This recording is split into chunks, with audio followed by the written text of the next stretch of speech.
Hey Guy, Hello, Jonathan. how's it going? Good. How are you? I'm good, thank you. Okay, so Gruyere shortages. Can we talk about this real quick? So it went from a situation in 2015 where we already had a high number of wheels in stock, too many, and then suddenly in January 2015, the franc really appreciated itself, like really got strong. So main focus was on the euro and dollars. Suddenly those currencies were very weak or like weaker, and obviously Gruyere got more expensive, and that was a real problem because when you're in a situation where your cellars are almost full, then they get even fuller. So at some point they get full, and you have to just dump your cheese all over the place, and it's like it was a bad time where we had to make calls to sell cheese for below cost, and Right. cheese that was aged 10, 12, 13, 14 months. That wasn't good. So what happened then, and that was obviously like too late. So because it was too late, it was too strong. So they decided a production cut, decrease. Yeah. And because there was so much cheese in stock, the decrease was too high. So it went like a pendulum. Right. It was too extreme And again. is that why the cost of the milk price went up? Do they increase milk price when they cut production to kind of level out what the farmer gets, or they're unrelated? So what happened is everybody was waiting for an increase in Switzerland. There hasn't been one since 4 or 5 years, and everybody was waiting on a Gruyere decision because it kind of sets a benchmark. Yeah. So Gruyere was first to announce, and then everybody followed. But everybody followed, but not at the same time. Yeah. So I think it started with Emmentaler Brinz, and then you had Tête de Moine, and then you had Appenzeller, and then you had every other cheese. And Yeah. some haven't increased yet and might in the near future. But um, the reason is obviously like every cheese should increase every year by a small amount to take account, like to account for increased insurance, increase in wages. Like there should always be a 1 or 2% increase every year. I think Conte does that. Yeah. Um, but yeah, the problem is it hadn't been done for a long time, so the increase was kind of a sudden. But what's interesting is that the increase was decided like right at the beginning of COVID, and some people were like, "Dude, you're crazy to put that increase through. You're gonna be regretting this." And I believe this was the best decision ever. Right. I mean, because how does a story end? You're The empty, cellars are empty. right? Cellars are empty. And you got Cheese a is good more price for it. expensive. Yep. Like cheese is more expensive. Cellars are empty. Salespeople don't travel. Go figure. Why do you feel like Gruyere did so well during the pandemic? What was what's the magic sauce there? So first of all, let's not get like too arrogant about it. There's nothing to be proud here. I think, well, there is, but let's not think it's all down to us. I think we got kind of lucky. For I think there's geopolitics. I think there's luck. I think there's hard work. Let's not forget that the cheese is good, and it's as good as it's better than it's ever been. I think like there's people involved into making the cheese better, so it got better or more acceptable or like less flawed. So I think this is the result of many hours and years of work of many people. So I think this has to be given some credit too. No, I think so. Um, I mean, it's 50 years of building market awareness. right. What's You- interesting is that according to one study last year, Gruyere is one of the most trusted brands in Switzerland, which Right. is interesting, I think. Yeah. No, I mean, So and how this do is you the build feedback. trust? You build trust with, obviously, you can build some bullshit campaigns. You can always, but it's also like consistency of a good enough cheese. It's, let's face it, it's not, every wheel is not excellent, but every wheel is good enough that you're gonna want to buy some more. And I think this is what really matters here, is that it's consistent enough that many people recognize it as good. Or am I wrong? No, I mean, I think the feedback we got is that if a consumer is going on a website and they're presented with a page of cheese names, they recognize three or four of them, and that's just what they gravitate toward. And Yeah. because of the consistent quality and all of the work that's been put into it, Gruyere is definitely in that channel for them. Yeah, so I'm not gonna say it's like, I'm not gonna say it's because it's the best cheese in the world, but it's been a hard road into making it better and more acceptable for what customers wanted. And until now, like we've been like, well, not me because I'm not doing much, but like people who are actually making cheese, they've been doing a real good job, I think. All right, so where does that leave us? So what does the cellar look like right now? Like how does what's your outlook for the next 4 months of The supply? seller looks arrogant because if you ask me if I have any cheese left, my answer is no. Right. And it's been like that for the past year now because of high demand. Production hasn't really been impacted by COVID because cows are not imported in containers. But because of high demand, there's just not enough supply. Right. Simple. So where does that leave us this year? Yeah, this year 6% increase, give or take. So more cheese available, but because there was a 6% increase, oh, Oh, because there was a 6% increase doesn't mean that it's going to be met. Oui, Francis. Ouais, mais prends-les, je suis en train de discuter, Francis. Because, like I said, weather, it's possible that we won't be able to meet that. So then there's that. yeah. Does that make sense? Yeah, but is there light at the end of the tunnel? Like as you project into, I mean, you must be projecting now into March. Is that kind of Yeah, like, yeah. That's what we're looking at. Like we know that we won't have enough cheese for this winter, yeah, even if restaurants are closed, because restaurants have been closed the past season, and we know that people have still been buying cheese for home and like their 4 friends, right? Because we're only allowed to be 5 at home. So even then, like fondue has been a thing, and so that leaves us even in a scenario where people suddenly stop buying Gruyere, we're good until next spring yeah. because the cheese can age a little. It won't harm. It's getting toward the end of the Alpage season in Switzerland. Yeah. Yep. How is Another this? month, and then it's going to be over. Yep. How has this summer been? Um, quite interesting, as in very different from area to area, mainly because of topography and hail.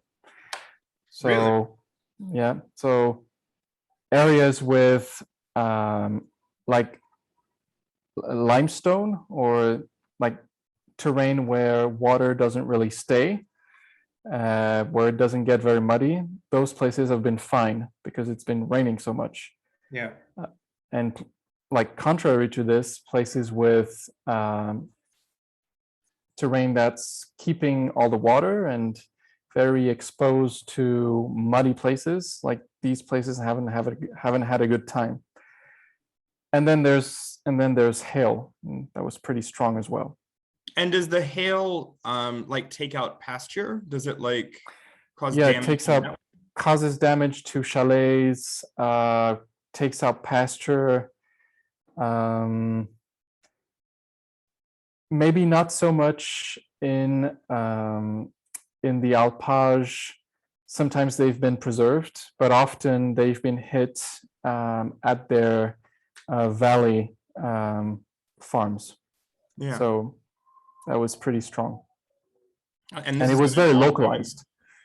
And it's been ongoing this summer. It's just been like a very stormy summer. Yeah, right, and like way harder than usual. Right. Now, of course, the cheese that we're getting shipped now is from 2020. This is Correct. COVID era Alpage. Yep. Yep. What was like? Well, last summer was a drought summer, right? Hmm. So it was drought at the beginning, and then it got better in the end. Yeah.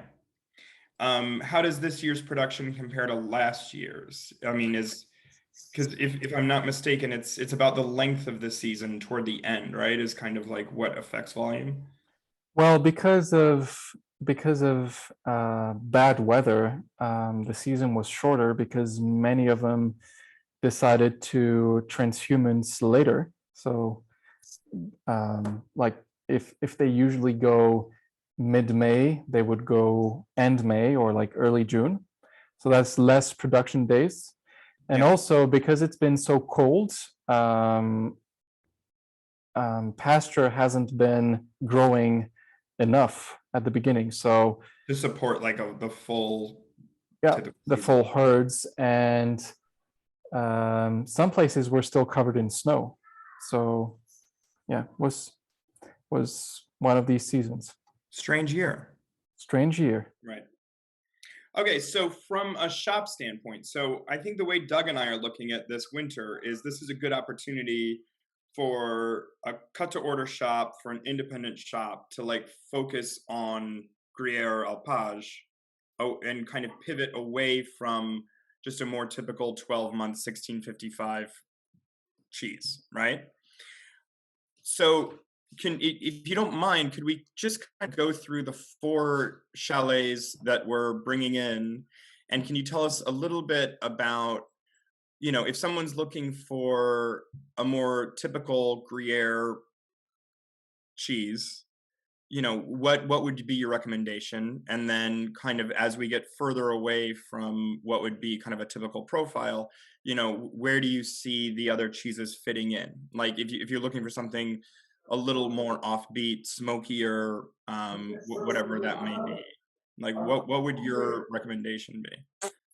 So the cheese that we most like, the cheese that we have here in house open for buying for like staff is almost always Godere. Sometimes it's Chenot or sometimes it's Branleur, but almost always it's Godere, and it's consistently excellent. Although obviously it's Alpage, so from time to time you have like different taste or slightly different texture, but it's excellent. What is it about that cheese in particular that would make it the house cheese for your staff? Um, that's an interesting question. We have picky staff, Yeah. and so we know that if the cheese is not right, they're going to say it immediately. Yeah. And it's a pretty good benchmark. So what makes it the perfect, like the cheese that we most have? I can tell you.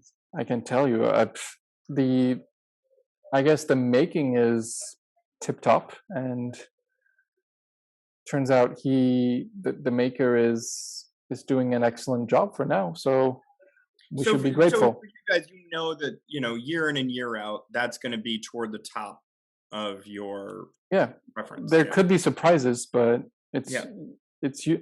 So there's 2 steps to assessing this. There's first of all when we buy the cheese, so we have a first look and a first taste about it, and then there's the grading from the AOP. So that also gives you a nice appreciation, and then you have customer feedback. So all along, you get either confirmation or contrary to what you thought, you can reassess. So if now a year, because it's been produced a year ago, we've had those steps, those boxes are checked, and we're now more confident than we have been in December in saying this cheese is good. So tell us about Bron-Lair. So what makes this year especially good?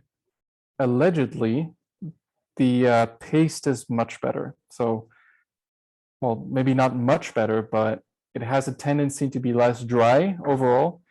Yeah. Which is something that we all want, right? Is that about just their cheese making last year, or Yeah. that has something to do with like the pasture itself?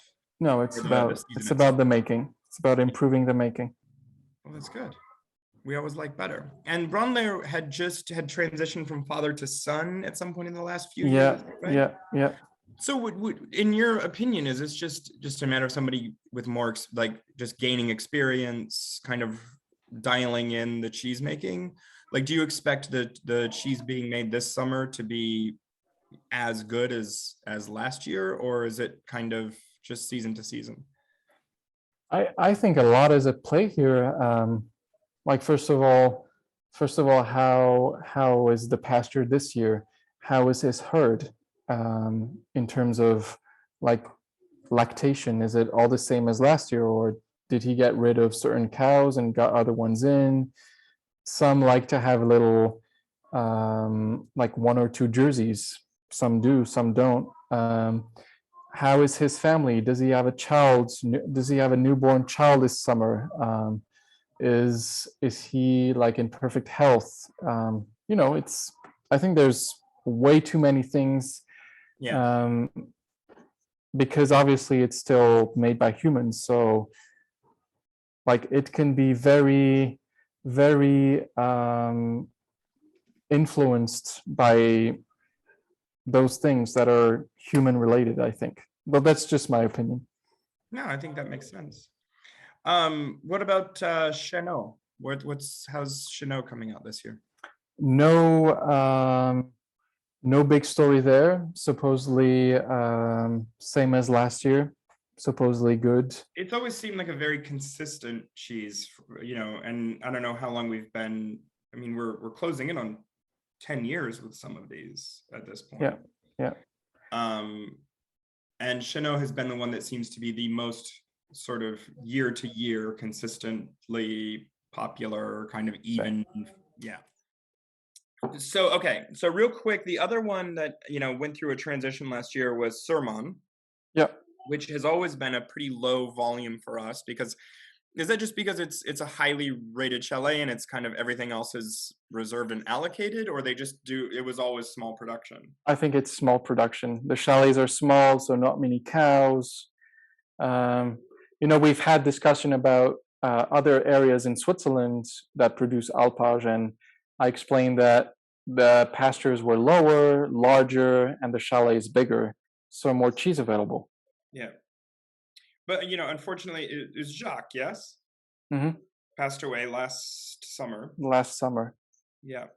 As the cheese, up close, because I know we went through that transition with Bron-Lair the previous year, up close, is it possible to really quantify what happens when a son takes over for a father for either retirement purposes or the father passes? Like what is where do you see the big risk in that transition? Well, in this case, the risk was limited because they've been working together for a long time already. Like his son wasn't 14 years old, so it wasn't his first summer, and he was already starting to let go a little, like taking little less responsibility every year. And fortunately, or yeah, unfortunately, this transition happened at a time where it was less problematic than it would have been 5 or 6 years ago. Right.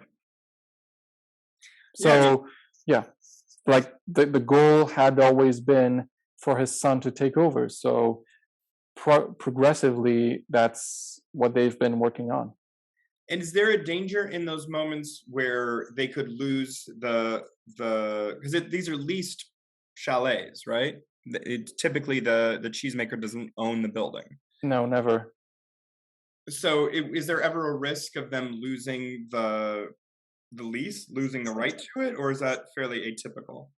That's the I guess that's one of the benefits of working in a highly conservative area and in a very conservative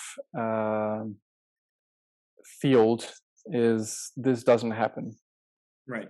Like when you sign a contract, it's for 10 years. And then unless something major happens, you'll be able to sign for the following 10. What I don't know is whether his son had already signed or if the lease was still on his father's signature. That I don't know. And from an affineur's perspective, you're going to stand by the family unless something major happens, right? It's not like they need to worry about having an outlet.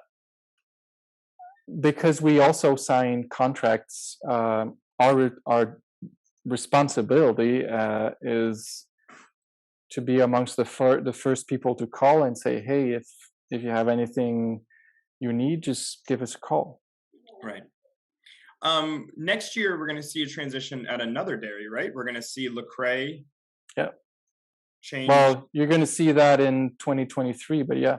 But it's the actual in-house transition is in January, is that right? It's on January 1st, 2022. So the first wheels you're going to receive are January 1st, 2023. Yeah. Can you tell us about is Jean-Marie Dunant just retiring? He's 65. It's time to move on. It is. So he's fortunate enough, and we are fortunate enough to be already secure with that, and we're going to have a peaceful transition with his employee.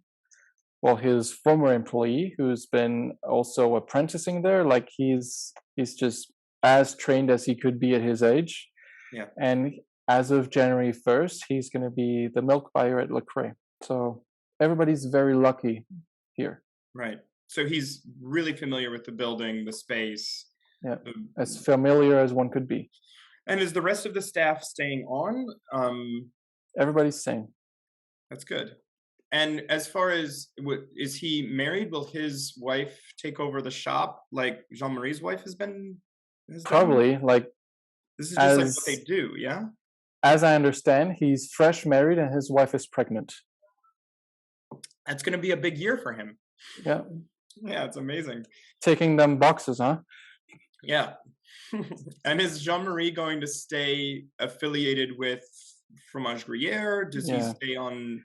I don't know if he stays on the board, but he stays in close contact with us as he will with him. What a resource. Yeah. Yeah, he's already said that if he needs him, of course he's gonna come and help.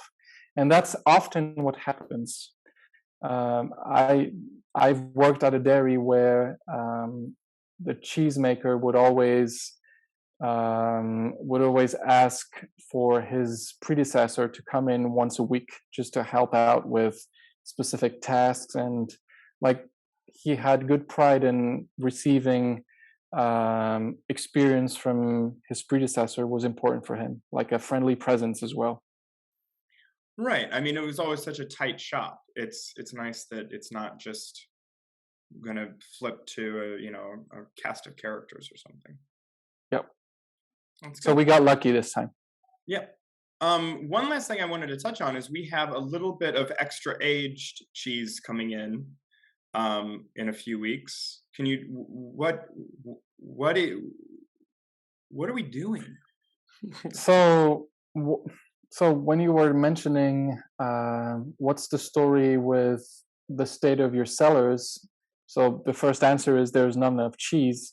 But as well, there's always been the problem of high demand of Le Cray. So our job is obviously to keep Le Cray as good as possible, because you don't want to like suddenly have a bad batch. But as well, at the same time, you're trying to source new batches and new producers and selection, right? Doing our job.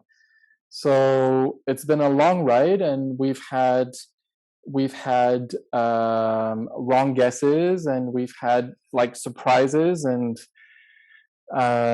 it's always tricky when you're trying to get new people on board and when you're trying to source new producers. And right, it's not always a comfortable ride, but we've selected new dairies, and those seem to like almost tick all the boxes.